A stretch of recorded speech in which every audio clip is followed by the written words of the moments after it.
So at the end of the previous chapter, while Gas was fighting Goku, he discovered that Minato was the one that was secretly healing the others. And this made him realize, hey, I gotta take out Minato first and foremost. So instead of finishing off Goku, he decided to go directly after Minato. And that's when Goku was able to grab him right before he did the deed, and he instantaneous movement him to where Jocko was on a nearby planet. And this was essentially the beginning of Goku's plan to take down Gas, which boils down to like challenging his ego, because now that Gas is the strongest in the universe, at least according to the wish that Elec made to the Cerulean Dragon, he thinks that there are none above him, not only in power but also skill. And this is where Goku challenges him to follow him with the instantaneous movement, saying like, can you really follow me wherever I go? And they both teleport away, and that brings us to the beginning of this chapter. We see them going in between various locations and planets, and in this sequence we see some familiar faces. But meanwhile, back at Planet Cereal, we see Minato continuing to heal Granola, and this has been recurring since the previous chapter like we talked about, and he's still not going to be completely healed in this chapter. Coming back to Goku and Gas's instantaneous movement battle, they eventually make their way to the Galactic Prison, and this sequence, I guess, is just more stalling. I mean, I guess in a nutshell, this entire fight in this chapter has just been Goku stalling enough to get his future power up, which we'll talk about at the end. But if there is one thing that I do like about this sequence, is that it actually shows some depth to the Dragon Ball world, because we see that the members of the Galactic Bandit Brigade recognize Gas, and Gas recognizes them, so that's cool. And it also leads to this comical sequence where like Gas gets bullied into admitting that he peed himself in the past. But following this, we come to this little sequence of dichotomy, I guess, where we're seeing Elec's true intentions and Gas's willful ignorance towards Elec, because we see the Heaters like observing Gas's movements through his tracker or whatever he has, and Elec's essentially like, that idiot, like,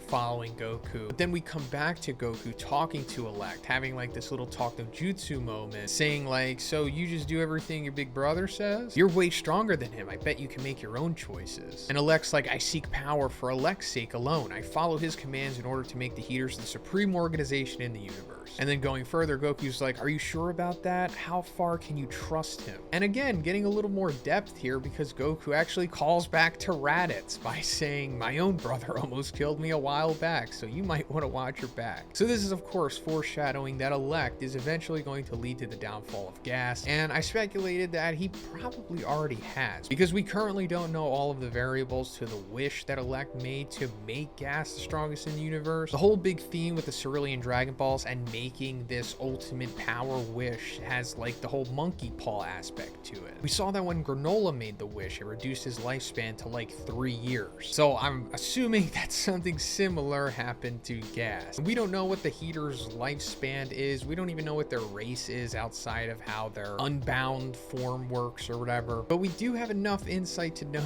that Gas fought Bardock 40 years ago, and we know that Granola was a kid at that time, so he's definitely way older than Granola. And I think it said that the Ceruleans had like a lifespan of 150 years or something, so either Gas's race is similar to that or a little more. But what I'm trying to say is that Gas's downfall is probably already happened. Maybe he only has like a couple hours left of his lifespan or something. I think that would be a pretty cool twist. And then I guess Elec will be the one to reveal that by saying like, hey little brother, it was like necessary, like, hey, you fulfilled your duty and it's okay if you die now, because now I'm going to be the one reaping the benefits of it, which is what we always wanted, right? But Goku and Gas's instantaneous movement fight continues until they get to where Whis is currently, who is also with the Oracle Fish. And aside from the very end, this is the most crucial part of the chapter, I suppose. This is like the Deus Ex moment that will ultimately give Goku his major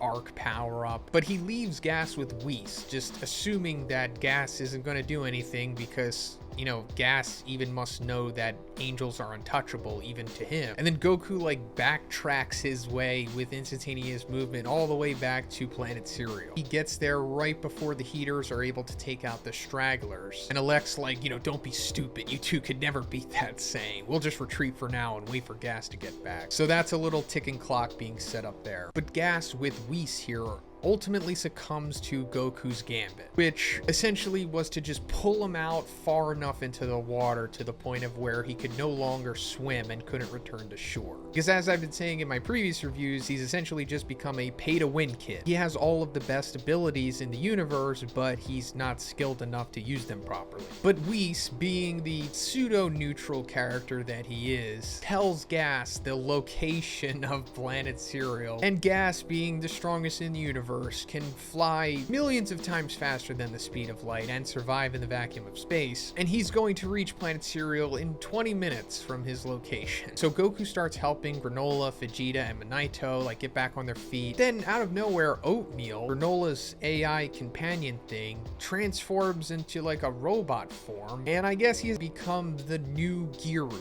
of Dragon Ball Super. If you're not familiar with Giru, he was kind of like a heel turned face in Dragon Ball GT. Anyway, back to the whole Deus Ex moment that I was talking about with Whis, because he conveniently put this FaceTime thing on Goku so that he can communicate with him. And this was all basically for the purpose of them to discuss Goku's future power-up. Because Whis is like, hey, by the way, has your training borne any fruit yet, Goku? He's like, no, I'm still having a lot of trouble with. I just can't keep my heart calm the way you do, Whis. And then Whis is like, well, I am an angel after all, so, you know, I'm kind of different. But then Whis says, it's up to you to discover your own unique version of Ultra Instinct. Listen to the voice within you. Deep down, what are you really? And then immediately after that, and coincidentally, Monaito's like, hey, son of Bardock. Like, he clearly knows his name, but he's still referring to him as that because it's telling us, the audience, that like, oh, Goku's a Saiyan and Bardock is his dad. But then Monaito takes it one step further and he's like, oh, hey, by the way, I forgot to tell you, but like,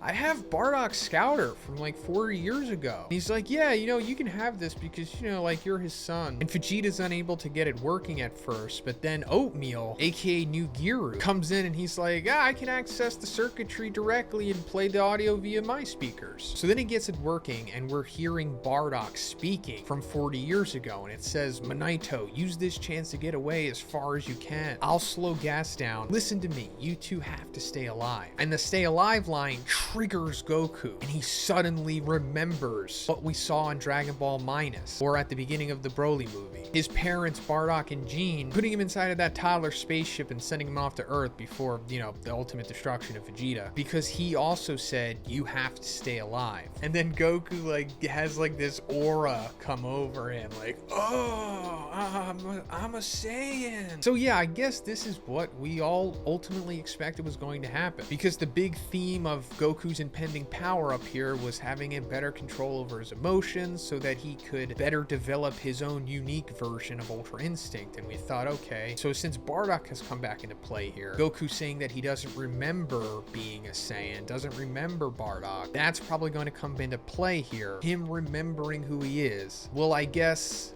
unlock the full potential of his mind or something, therefore giving him better control over his emotions, since he no longer is just full-blown human brain.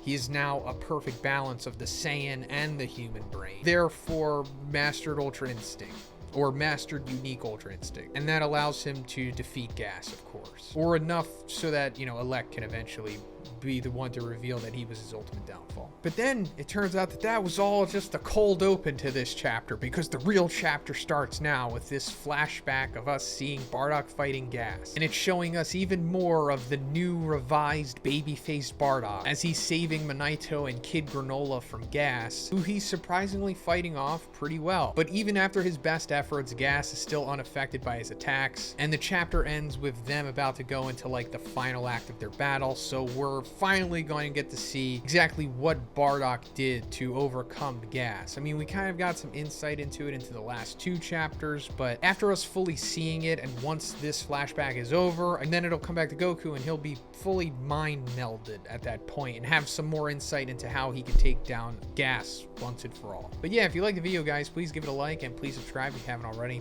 Have a great day. I'll see you in the next one.